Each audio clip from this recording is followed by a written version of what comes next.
सख्तम कार्रवाई होनी चाहिए और केंद्र की सरकार को केवल चुनाव पर ध्यान न देके थोड़ा सा कानून व्यवस्था की तरफ भी ध्यान देना चाहिए। सर एसआईआर को लेकर भी कांग्रेस पार्टी लगातार विरोध कर रही है, क्या कहेंगे? कोई आवश्यकता नहीं है एसआईआर की, बेवजह की जा रही है एसआईआर और जिस चीज का आधार बनाया जा रहा है एसआईआर में कोई लॉजिकल आधार नहीं है। और अगर उसका सबसे महत्वपूर्ण तर्क यही है कि अगर कहीं घुसपैठिए हैं तो केंद्र की सरकार 11 साल से क्या कर रही है? चुनाव आयोग थोड़ी डिसाइड कर पाएगा कि कौन घुसपैठिया है नहीं है, ये तो सरकार को डिसाइड करना चाहिए था। उसके लिए एसआईआर की आवश्यकता नहीं थी। सर अब बिहार में ये केवल वोट चोरी के लिए एसआईआर को हथकंडा अपनाया गया है।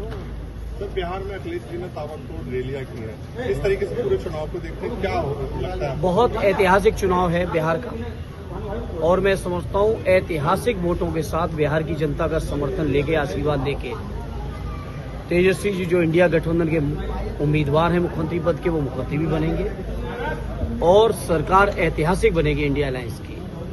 और बिहार तो परिवर्तन की धरती रही है। जब जब देश की राजनीति को जरूरत पड़ी है, जब जब देश में अन्याय अत्याचार हुआ है, तब तब बिहार के लोगों ने अंगड़ाई ली है।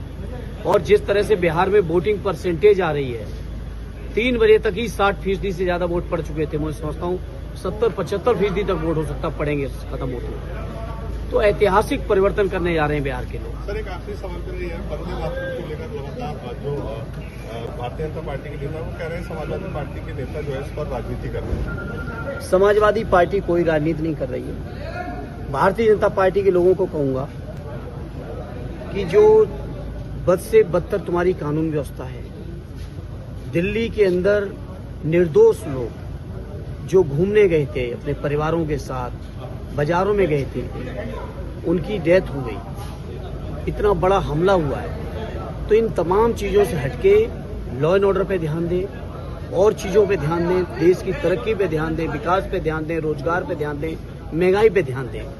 दिन भर समाज को बांटने वाले मुद्दों को उछालने की जरूरत नहीं है।